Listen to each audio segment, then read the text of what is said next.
Hopefully everyone is on. If you're not speaking or asking a question, if you could just have yourself on mute to start with, please, just so that we can maintain the sound for everyone. I'd like to first welcome you all for attending today and making the effort to come along and listen to some information and hopefully raise some of those issues that you have at the moment and get some answers to those questions. I'd like to acknowledge, firstly, the current situation that we're all facing in our community, but in particular for our business community and industry. And it's a unique opportunity for us to come together like this and raise any questions that we might have. My name's Brett Millington. I'm the CEO of Mildura Regional Development, and I'll act as the chair for this evening and introduce our various speakers. So I guess without further ado, what I'll do is introduce the Mayor of Mildura Rural City Council, Councillor Jason Modica, to perform an acknowledgement of country. Thanks very much, Brett, and welcome everybody. I would like to acknowledge the traditional owners and custodians of the lands on which we're meeting this evening. I pay my respects to elders past and present and celebrate and respect their continuing cultures and acknowledge the memories of their ancestors. So thanks very much for this evening, Brett, and all the work done already, and looking forward to some good questions and answers later on. I'll hand it back to you, mate. Thank you. Yeah, thanks, Mr. Mayor. I'd certainly like to also acknowledge the traditional custodians of the land of which I'm attending from, and that's the First People of the Millewa Mallee. So the forum tonight is being recorded, and a copy will be available on the Mildura Rural City Council website from tomorrow. And as I said before, what we'll do is we'll hear from a number of the speakers, and then we're trying to leave a significant period of time at the end for questions. The first preference would be for pop their questions in the chat, and outside of that, we'll run the virtual hand up and run through from that side of it. The value of having your questions in the chat is if you'd also like further detail or otherwise, you can leave your email address and we can follow up afterwards. I'll be honest at the start and say there might be some questions that we won't have answers for tonight, but what we will do is commit to getting back to you as quickly as we can afterwards. It is obviously a bit of an evolving situation in terms of the roadmap and where we go forward. And what I'll do first and foremost is introduce Dr. Bruce Bolam from the Loddon Mallee Public Health Unit to give us a bit of a synopsis of the current situation in Mildura. So over to you, Bruce. Thank you. So, g'day colleagues. I'm Bruce Bolam, Loddon Mallee Director of Public Health, and I'd also like to acknowledge the traditional owners of the land on which we're meeting today and pay my respects to Aboriginal elders of the past, present and emerging, and also Aboriginal people who may be on the call with us tonight. Also acknowledging the incredible effort that's happened in Aboriginal community in response to the latest outbreak in Mildura. It's been genuinely impressive to see the community response in such a robust way. So I'll just provide a kind of a broad synopsis of our current state of play. Currently, since the beginning of the month, when we first started seeing an uptick in cases in Mildura, we now have 232 cases notified to yesterday. 227 of those are active cases. So because it's been 3 weeks, a number of the initial cases have come off the end of that quarantine and isolation period. So currently 227 active cases in Mildura local government area. They're spread across 136 different households, and the vast majority of that is concentrated in the Mildura urban area itself. The number of households is gradually, the increase in the number of households involved has slowed somewhat in recent days, and very happily, over the last 4 days, we have seen a consistent reduction in the number of cases being notified. So while back just earlier last week, we were seeing case numbers well over 30, that's been declining to today, just yesterday, only 6 new cases being reported. So that's very encouraging as a sign. We're also seeing not necessarily the big growth in households involved, which of course is a sign of transmission across the community. So if that continues for a couple of days, that could be good news, I think, broadly. And I think it's testament to the great community response that we've had to this outbreak, and obviously the impact of the lockdown. Many of those impacts, of course, particularly on business, are very negative. But I think there's some strong evidence here to say that we're seeing a slowing in cases to date in recent days, and we hope that will continue for the next couple of days. And if that's the case, that could be very good news for this outbreak. And as has been alluded to, potentially, obviously, that informs lockdown decisions and so forth. I will put a couple of provisos on that. The first of those is that we're now moved, from an elimination strategy for the state to a suppression strategy. So while the number of cases, we hope will decline and will continue to stay low, it's highly unlikely that it will remain as zero going forward for Mildura. So the issues that we'll be discussing tonight will be very germane, not to our current context only, but also going forward. And secondly, I'd also note that testing numbers have dipped off somewhat in recent days. And of course, if we don't have testing occurring, we're then caught on the back foot and suddenly cases can emerge. So, I hope that the news is basically good in terms of reductions we've seen in recent days, and that we can maintain that over the next couple of days. In terms of a little bit more detail underneath those figures, so the vast majority of what we're seeing is cases amongst the under 50s in the vast main.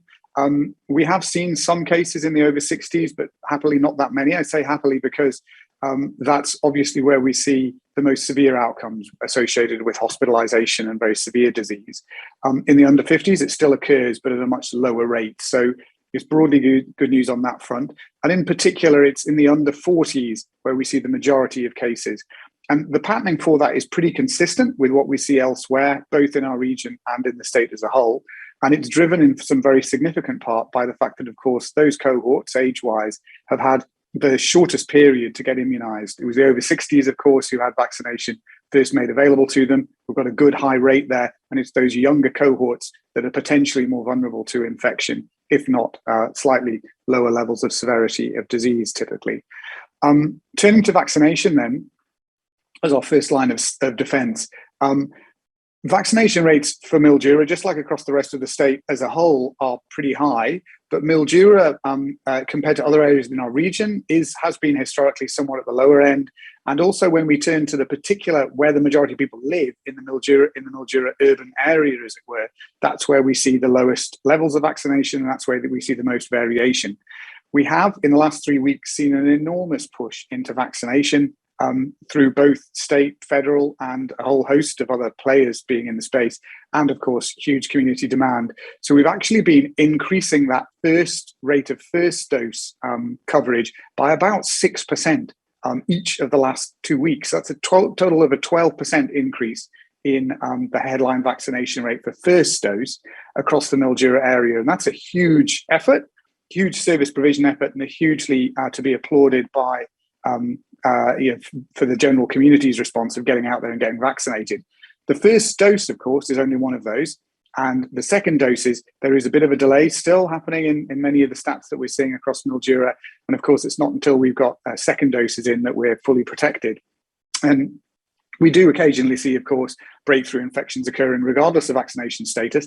It does hugely reduce the likelihood of infection. And most importantly, vaccination really does massively impact the rate of hospitalization and death caused by COVID.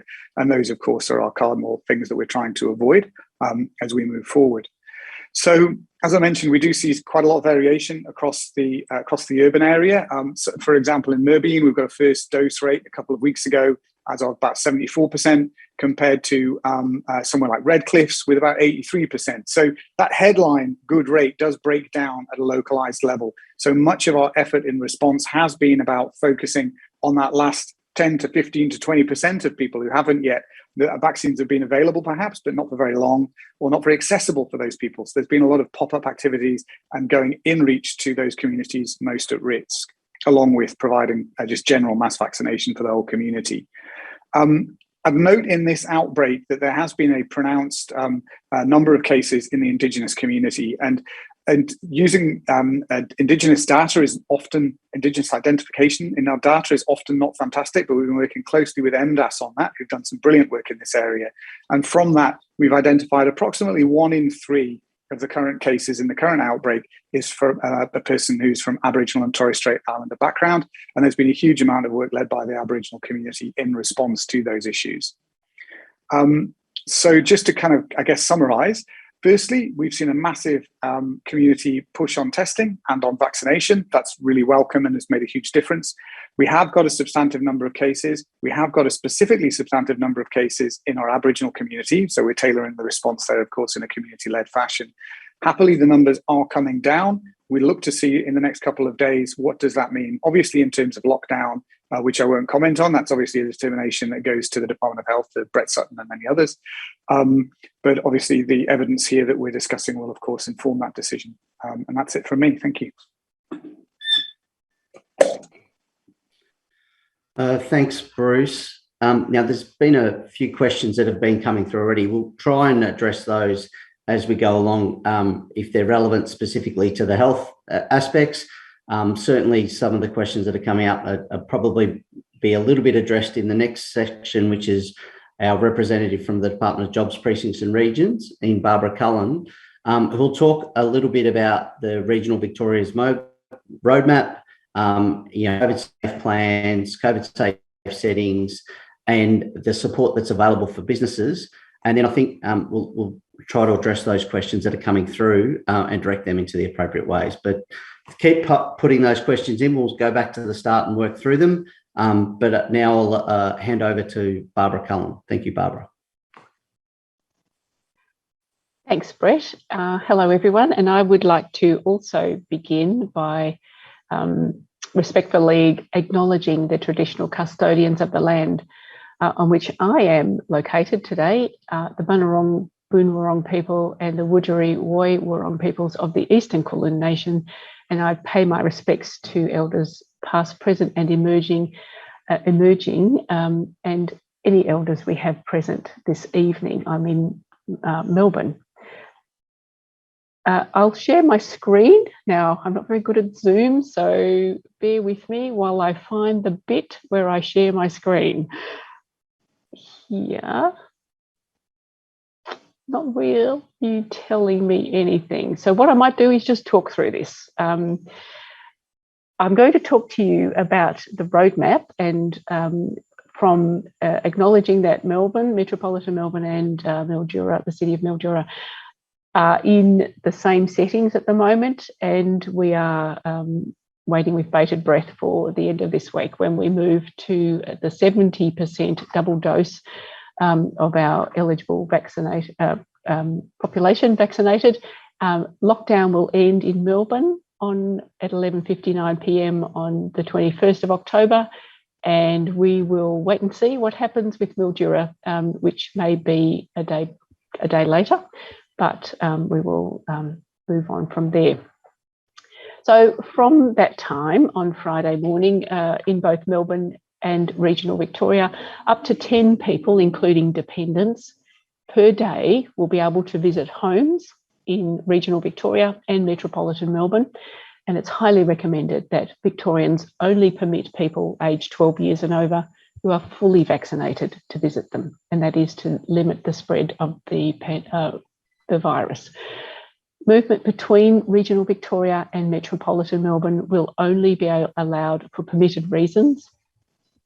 And workers who are required to get vaccinated must provide their employer with evidence that they meet the vaccination requirements for their industry. And we know who those workers are. They are on those lists that are published on the coronavirus website. Masks will still be required indoors and outdoors for all Victorians. And large-scale construction sites will increase to 100% capacity, but only if all workers on the site are fully vaccinated. And there's lengthy and restart and sort of compliance information for construction on the restart website, on the coronavirus website. I'll skip the metropolitan Melbourne part because that's not of relevance. In regional Victoria, indoor settings like pubs, restaurants, cafes and gyms will increase from 10 to 30 people per venue. That's if everybody is fully vaccinated. Outdoor venues will increase from 20 up to 100 people per venue, but only if everyone is fully vaccinated.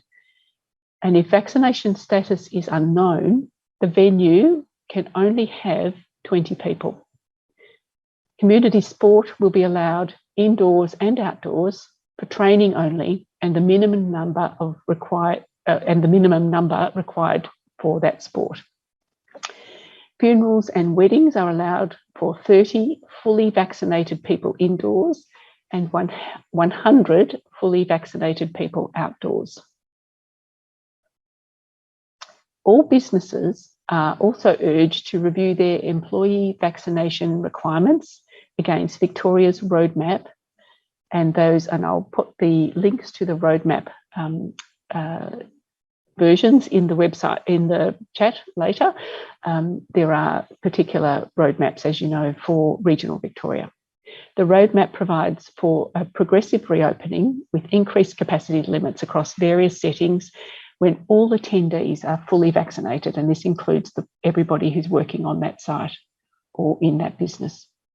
The option of increased capacity limits will only apply if everybody is fully vaccinated or is able to provide that valid medical exemption. And this means that if your staff aren't fully vaccinated, you won't be able to apply the increased capacity limit that's offered in the roadmap. The Chief Health Officer has also issued vaccination requirements for many workers that have to leave home at the moment to work on site. And workers who are covered by this requirement but have not had a first and second dose by the deadline set in the mandatory vaccination directions won't be able to attend workplaces outside their home. And I'll put the link in the chat where you can apply for your appointment to get vaccinated. COVID safe plans are mandatory for every business. So if you need help to develop a COVID safe plan, there's plenty of information online, or you can call the Business Victoria hotline on 132215. And if you need help on testing or support payments, there's a phone number 1800 675 398 that you can call as well. So every business that has a COVID safe plan and needs a COVID safe plan, you need to update your COVID safe plan to meet the requirements in the roadmap.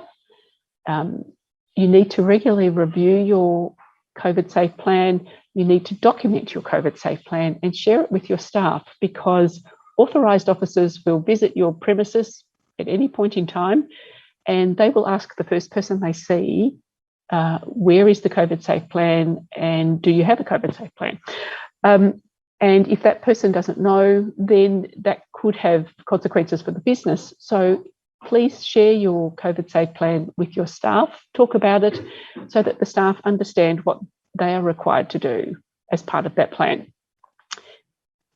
You need to check whether your customers and your staff are checking in using the QR code, scanning on the smartphones, and you have to check whether people are meeting face mask requirements. So as we know, face masks are required indoors and outdoors at your venue.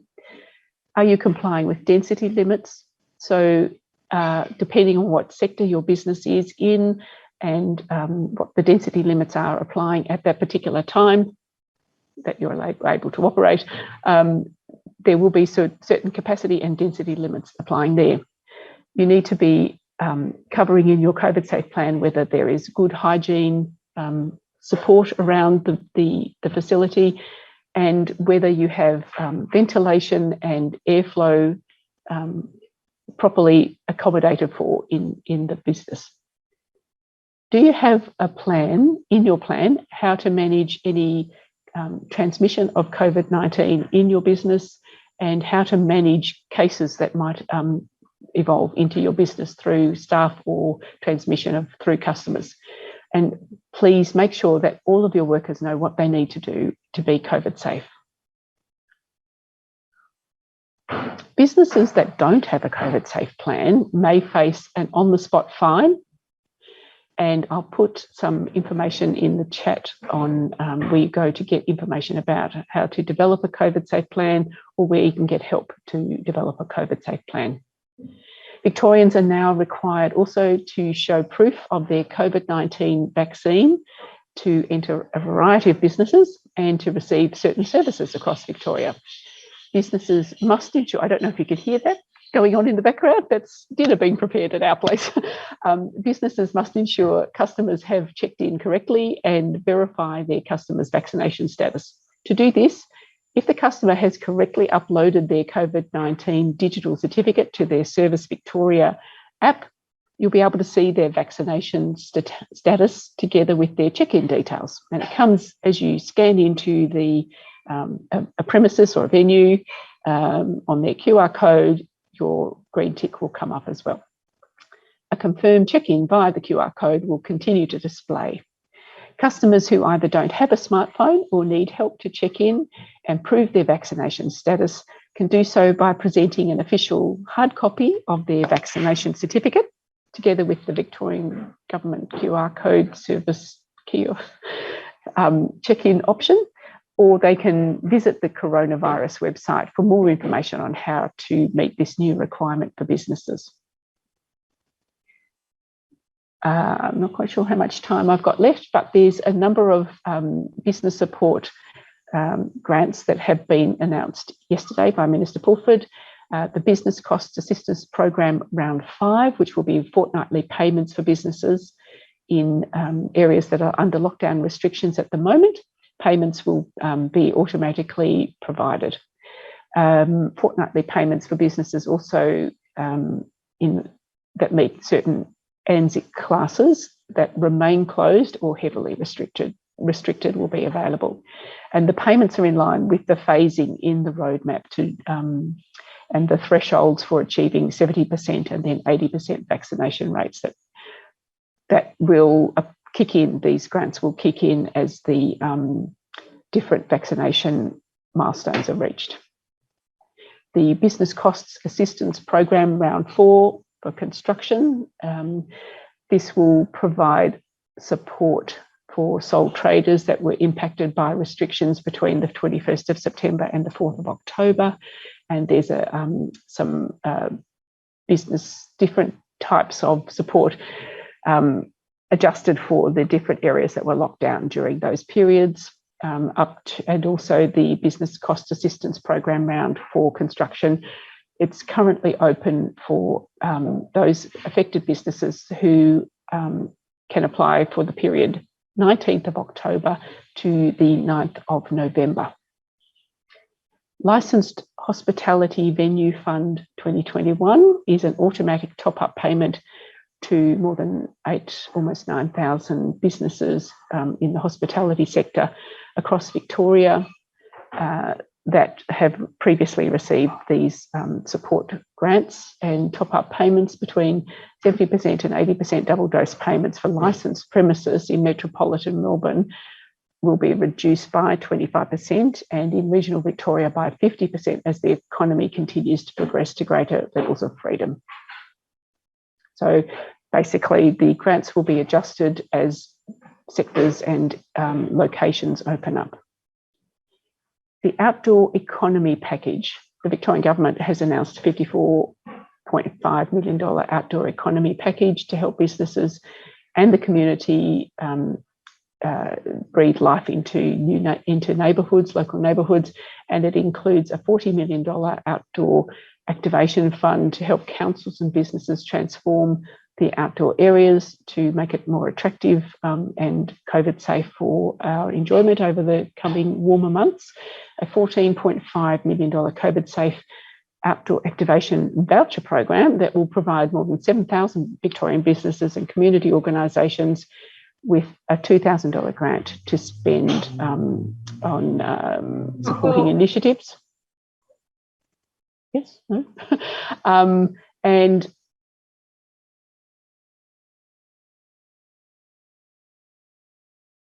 sorry, Barbara, you're on mute there.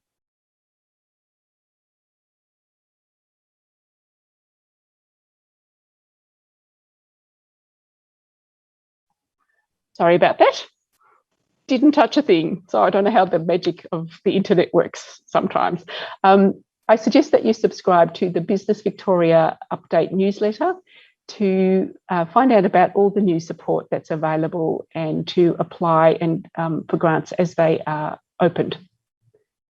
And I'll post some links to more information about the roadmap, about the grants and support, other support, financial support that might be available for people, and industry-specific information, and certainly the Business Victoria hotline. If you have any industry questions, there's also an email address that you can send your requests to get a really quick response from. We have a team in our department of people responding to these email, like information requests, that's a lot quicker than emailing lots of people at the same time. So I'm happy to take questions later in the meeting, or I'll answer them in the chat as I go as well. Thanks. Brett, over to you. Thanks, Barbara. And thanks to both of our speakers there for the summary of where we're at. Now, there's been a lot of questions that have been coming through in the chat, and thank you everyone for being respectful and posting your questions there. We'll start at the base, and we also have Jennifer Alexander from the Department of Ag online as well to help address some of these questions. Look, having seen a lot of them, I know that there will be elements that people will be able to answer. I don't know if you'll be able to have all the specifics that you need right now. As I said at the start, a lot of this stuff is still evolving, but we'll go back to the very first questions and start. There's been a number of points along the way which people have been posting some responses in terms of where you can access information that might respond to your question.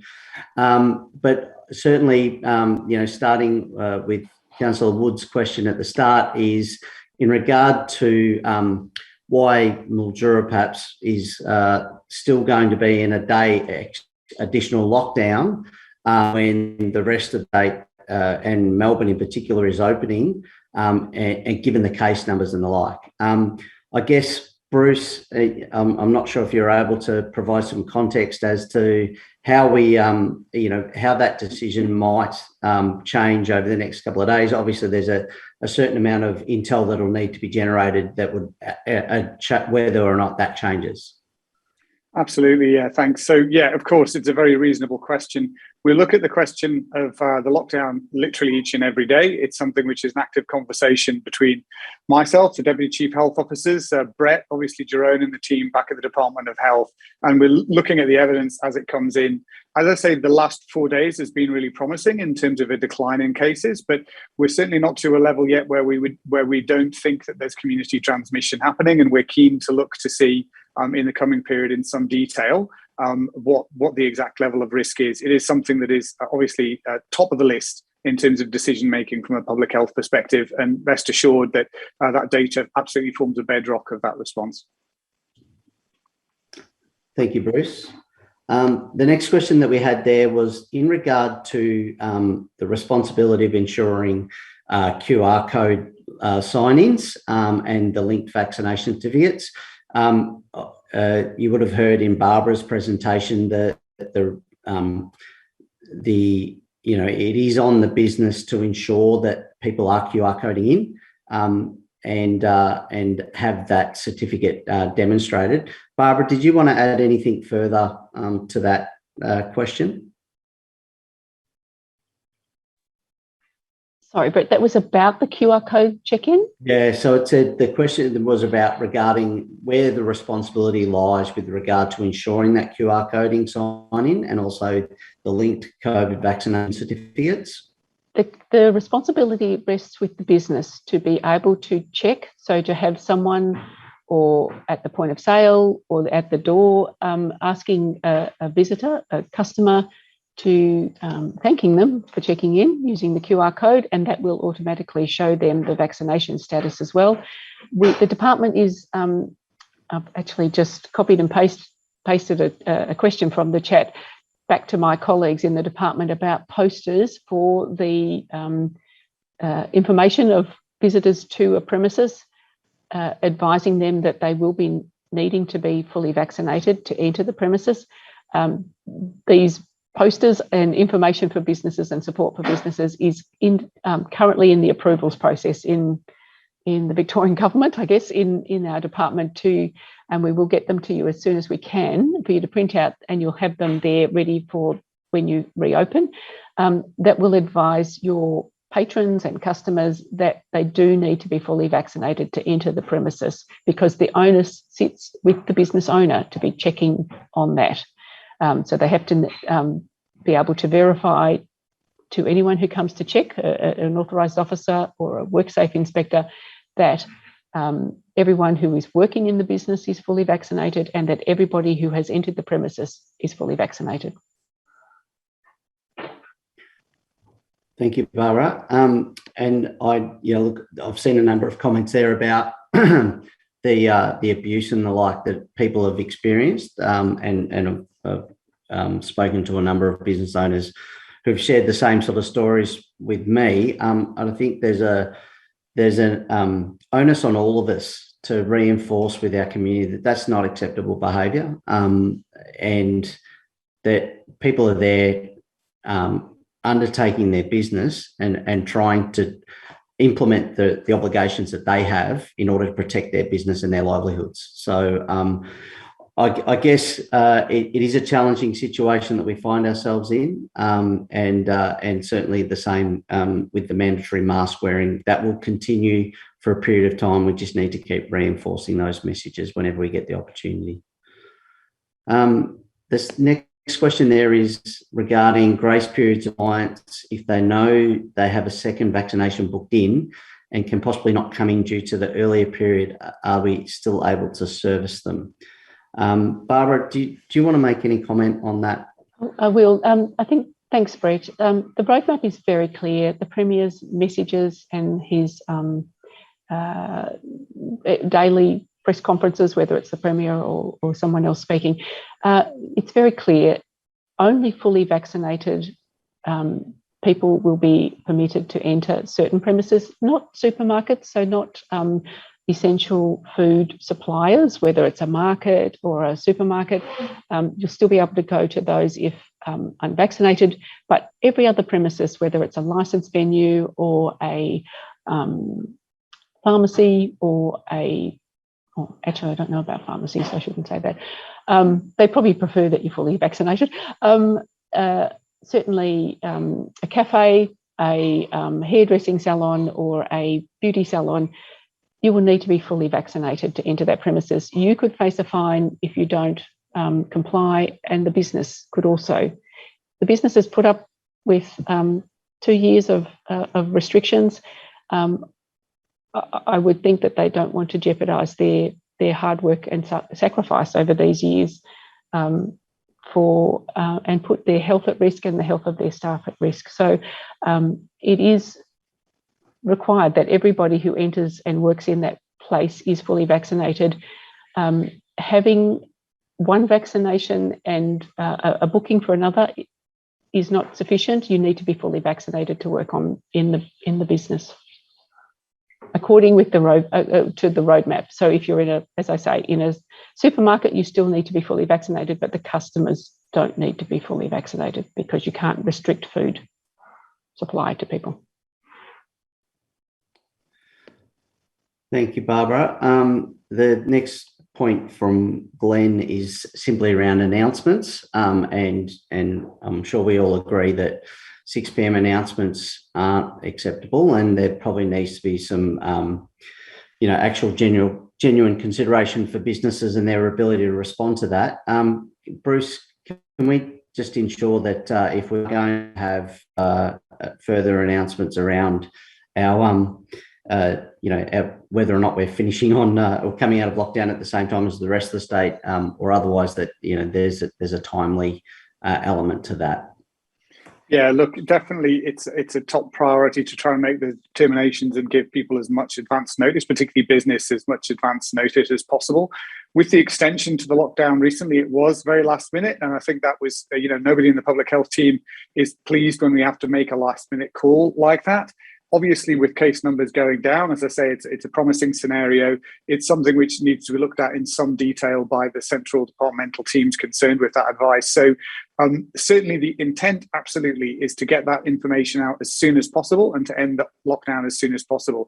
Nobody in public health is interested in maintaining a lockdown for 1 minute longer than it needs to be. The challenge, of course, is getting all the information together and getting that together in a timely enough manner. So I can absolutely assure you that we'll do our darndest to get a determination as soon as possible. Thank you. The next question is directed primarily towards the Department of Ag. So, Jennifer, I know you're on board. Thank you. It's in regard to an agricultural business, and what if there are residents that live on the property that also work there and they respectfully choose not to be vaccinated? Are they still permitted to undertake work on the property outside alone, considering it's also their place of residence? The current guidelines say that employers of workers in the listed categories can't permit workers who don't meet the vaccination requirements to work outside of their home. So if it's a farm, it's likely that there are other people coming and going to pick up produce or to drop off supplies and things, farm supplies. So they would be required, if they're working outside the home, to be vaccinated. Thank you. I'll just go to the next question, which was the real question is when will we open up? Greater Melbourne will reopen on Thursday. So I think it's at the moment we are programmed to open on 11:59 on the Friday. That will depend on the decisions that they're making, as we alluded to before with Bruce, about the types of transmission that are occurring and the data that's relevant to that. Okay, in terms of, I'm not sure, Jason, on Jason's iPhone, it says in regard to care. Is there something specific in regard to, you said, where do I get my 3, 9 and 10-year-old? If you want to just clarify your question at the bottom, Jason, we can come back to that one. Okay. When will the signage be available for businesses in regard to no vaccination, no entry? Barbara alluded. Do you have any idea of when that will be available, Barbara? Is it, I'm guessing if Melbourne are going to be coming out of lockdown on 11:59 on Thursday, it would be Thursday at the latest. I am hoping that it was, I'm going to call it, and I'm going to say tomorrow, because it's in the final part of its approval process. So we are really hoping to be able to send out the pack tomorrow, which is Wednesday, to give businesses time to print it, get it printed, and display it and communicate it through their social media for their customers to understand. Thanks. Thank you. The next question's around, as a hospitality business, we'll need to check our patrons are fully vaccinated. And the question there was just around, will our staff then also have to be fully vaccinated to work? And I believe they do. Yes, that's correct. Yes, they do. If you can roster on staff that are fully vaccinated, and then progressively, as people become vaccinated, include them in the roster. But until people are fully vaccinated and are able to provide you as the employer with that evidence, then they'll have to remain. If a business is not able to have fully vaccinated staff, then they have to remain providing takeaway services. No worries, thank you. The question is in regard to the stigma that is created against those in the community that choose not to be vaccinated. Business owners are allowing unvaccinated people to use their facilities at separate times to vaccinated people are being abused. I think that falls, it's probably more along the lines of it's at the moment, the requirements are that you need to be vaccinated in order to I guess most places, most businesses, other than perhaps supermarkets and pharmacies and the like, you would need to be vaccinated in order to access those facilities. Is that correct, Barbara? That's right. Yes. Yes, it is, and the Premier has talked about a vaccinated economy. So, and I think if people heard his press conference today, he talked about big events like the Grand Prix next year only being accessible by fully vaccinated people. So, I think that's in March, April next year. Question there in regard to weddings and guests. Obviously, like most venues, I imagine that means that there will be a requirement for people to be vaccinated before they're able to attend. Is that correct, Barbara? I'll have a look because I've got some settings here for weddings, fully vaccinated. This is for the 70% vaccinated milestone, fully vaccinated indoors with 1 person per 4 square metres and 30 people indoors. Outdoor weddings is a density quotient of 1 person per 2 square metres and 100 people, not inclusive of the marrying couple and like the photographer and the marriage celebrant. That is for fully vaccinated people attending. If there are unknown vaccination status, there is no change from the previous setting, which is 10 people in addition to the marrying couple and the celebrant and photographer. So if you are able to verify that everybody is vaccinated indoors or outdoors, then you have 30 or 100 people, depending on whether you're indoors or outdoors. If you're unable to verify that everybody is vaccinated, then you are at the 10 people attending. Next comment is in regard to abuse, and I think we've all reiterated that this needs to be addressed. Certainly it would be useful, Barbara, to pass that through in terms of the messaging that's coming out. I've certainly been very vocal about it, and I think the more that we question people's behaviours around abuse, and particularly of people who are just trying to do their job and ensure their business stays open, I think that's cool. So there has to be a grace period if it's not the business's fault that the vaccine rollout has been a disaster. So it just to question on that, Barbara, what, in terms of enforcement, is it how will that be undertaken, and I guess what's the process for that, and is there an opportunity for education before financial punishment? There certainly is opportunity for education. The Department of Jobs, etc., is able to engage with businesses, whether it's on a one-on-one basis or as a sector. We're very happy to help groups and businesses to understand what their requirements are, and really very happy to work with our regional Development Victoria colleagues, with Rachel and with the council to facilitate that. We are also able to provide information via the website, and there's information about the compliance and penalties that apply.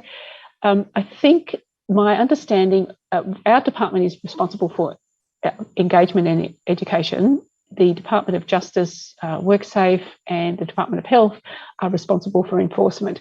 So we don't have any control over how they go about their assessment, but I think it's pretty clear from all the past, from all the past engagements and information, that they, depending on the business's attitude, if the business is constantly being recalcitrant, they will make an assessment that a fine might be applied. But I'm pretty sure that often that the enforcement officers and the authorised officers give businesses the benefit of the doubt. They assess on the situation that perhaps management hasn't shared information with their staff, their frontline staff, and they will assess it and provide a notice. So it really is about the context of the situation that the authorised officers will make an assessment. That said, the fines are, sizable for any business after all the sort of suffering that people have been through to be non-compliant when it's up to the business to be able to be compliant.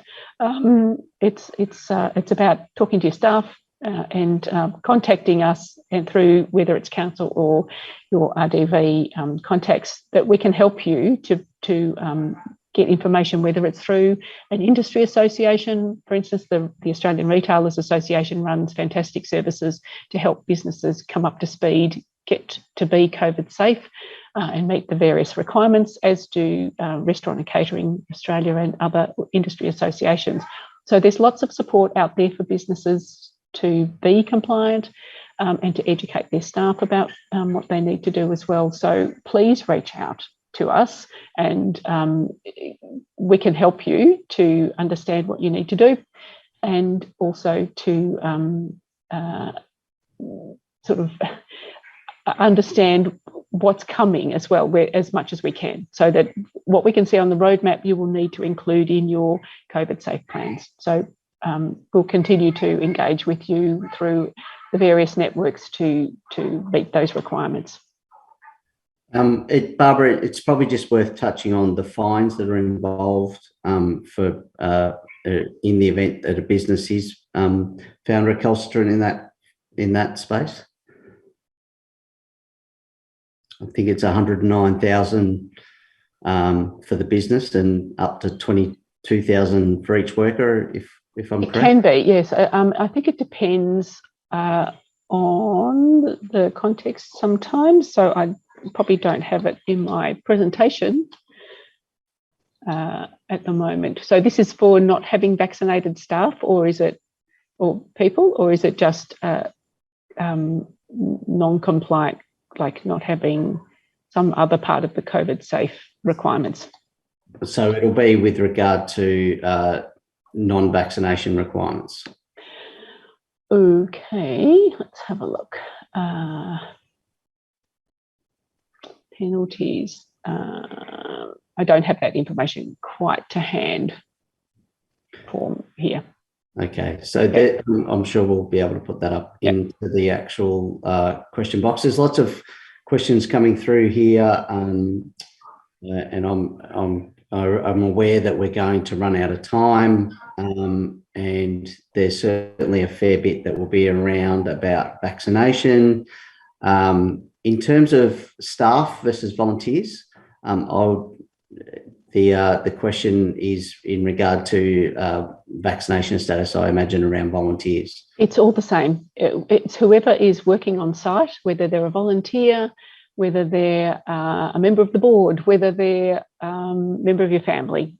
Anybody who's working in the business, whether they're being paid or not, must be fully vaccinated, because it's not about compliance, it's about safety and making sure that you and your customers are safe when they enter the premises. And just to follow up on that, in terms of exemptions, how is a business supposed to say whether or not someone has an exemption, similar to masks, for example?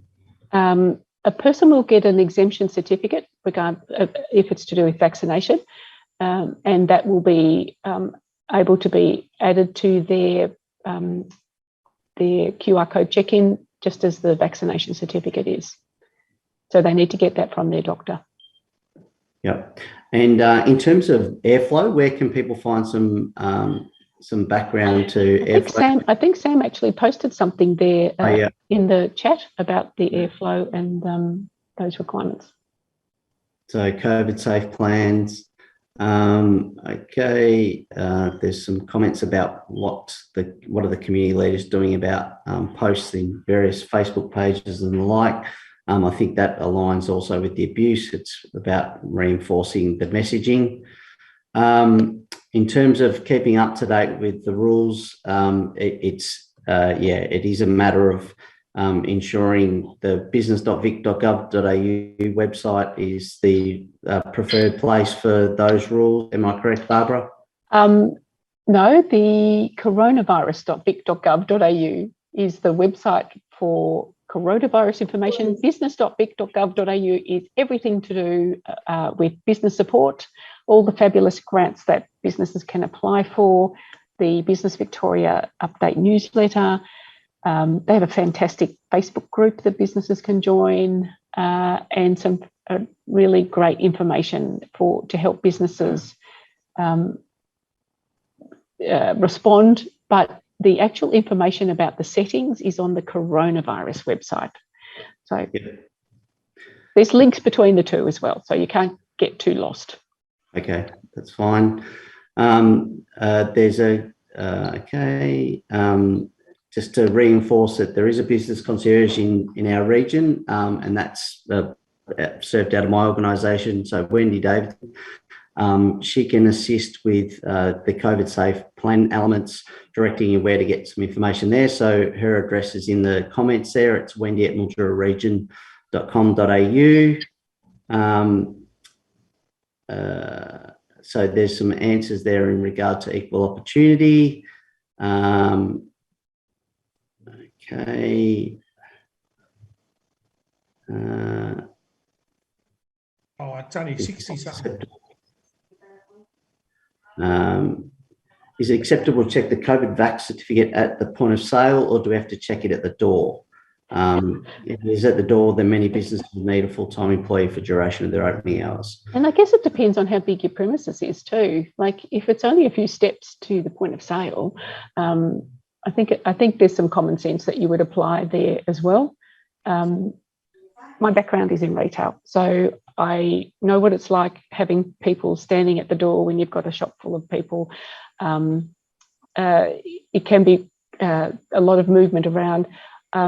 It would be great if, as part of your welcome to anyone entering the store, that you just thank them for checking in and, just a nice friendly, you're fully vaccinated, aren't you? You've met the requirements. You can point to the sign that we will give you for the window and the front door to say that only fully vaccinated people are able to enter the store. It really is up to each business on a case by case as to how they do this. But really the best place to do it is at the door, to save an embarrassing conversation at the point of sale when they've got whatever it is they want to buy in their hand. But you would assume that they've got the message by then, because we're going to try and get a lot of community messages out to people before they even get to your premises, before they even get to your licensed venue, that really the requirement is that only fully vaccinated people can enter these premises. But it is really up to the business to plan for that conversation in their business as well. So just a quick one, in accommodation scenarios, what are the restrictions in place, and can we accept unvaccinated persons? This one's actually a bit in flux, I think, at the moment. I've not heard the definitive answer because accommodation is pretty much like food. Everybody needs some sort of shelter. So while I know that the industry does want fully vaccinated people in their accommodation facilities, and some accommodation facilities have actually said in their premises that's what it is going to be. But in terms of the roadmap, it doesn't have, it's not as specific there, I don't think, about. So I'll have to get back to you on that one. Just in terms of checking vaccination status, can the vaccination certificate on an Apple iPhone or wallet app suffice, or do they need to be a hard copy? Oh, no, you can do it on your phone. Mine's on my phone. So it's best connected to your QR code check-in Service Victoria app. That's the easiest way to do it because it shows the two at the same time. So when you check in to the QR code, your vaccination status comes up at the same time. But you can have, if you don't have a smartphone, you have the hard copy, then that's fine. So just in terms of fast testing kits, self-testing kits, is there any plans around supplying those tests? And they're available in Australia from the 1st of November. Are there any intentions around that within government? Is that a Department of Health question? Or Yeah, I can venture a partial answer to that. We may need to get back to you on more detail. What I can definitely say is that some rapid access testing has been provided, particularly to aged care. That's because, as everyone would understand, it's particularly important that any early signs of infection are picked up both in workers and within, obviously, aged care residents, because that's where, of course, we see, sadly, the majority of deaths, certainly during the first wave. Some of our most vulnerable people live there. There are technical limitations to how useful these tests are currently in Australia. That's basically to do with the fact that despite the recent rise in cases, we still have a relatively low number of cases, and those rapid tests aren't as accurate as the gold standard kind of PCR tests, which are much more common. So it's certainly something which is being looked at nationally and by our colleagues in the Department of Health. They're not widespread or recommended for use currently. No doubt they will, over time, become a bigger part of testing within Victoria and Australia more broadly, but sadly, we're not there yet. From a practicalities point of view. Yep, thanks, Bruce. There's a question around clarification around the Human Rights Commission. I think that's about businesses that are not going to discriminate. I think that just comes down to compliance at the end of the day. So whether ultimately you can either comply against the legislation or otherwise face the challenges of other legislation.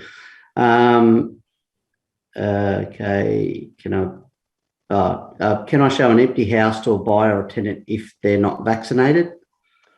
Okay, inspections in regional Victoria, real estate inspections for purchasing or renting a property can operate in line with the following restrictions. All inspections must be by private appointment only. A COVID check-in marshal must be on site at all times to ensure attendees check in using the free Victorian Government QR code service. Maximum number of people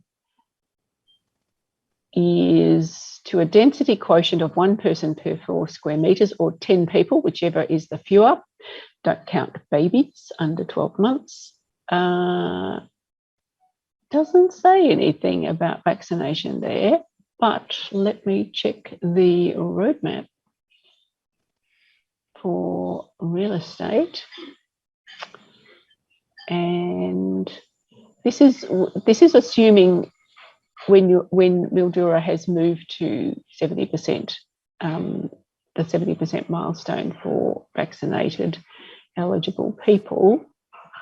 And it says that fully vaccinated people indoors at a density quotient of 1 person per 4 square metres, up to a cap of 30, and outdoors, I think this is for auctions.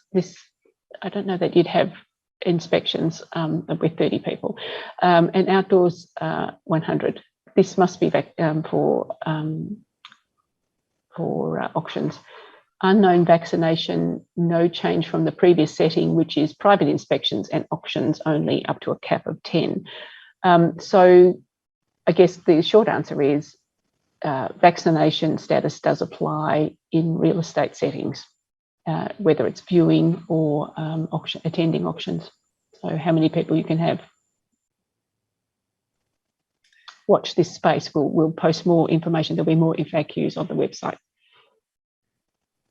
Yeah. Okay. Thank you. Now, there's obviously a lot of information that's been placed in the chat and a lot of questions that probably aren't necessarily going to get answered now. We're sort of moving towards the end of the allotted time.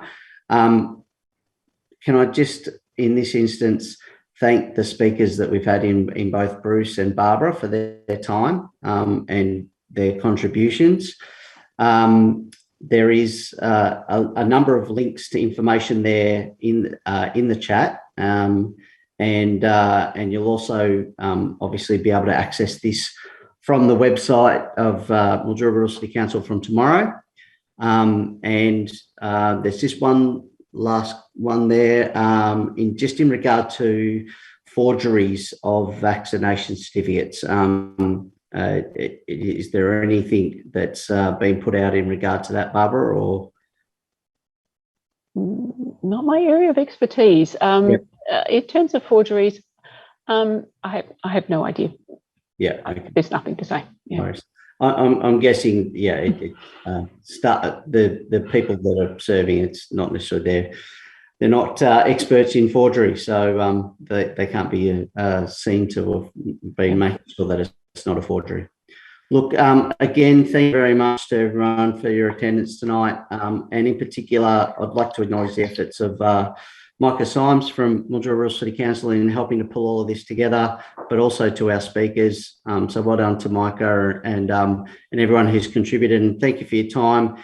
Again, if there are further questions, please, there are a number of links within the chat, and also if people are requiring any additional information, email to them. Please pop your email address in the chat and your question, and we'll endeavour to get back to you as soon as possible. So, look, it's going to take a lot of toing and froing. I think we've done that all the way through this whole exercise, and the key message is to be kind to one another, to support one another, and continue to the information that you need. So thank you everyone for your attendance, and certainly here to help if you require. Thank you.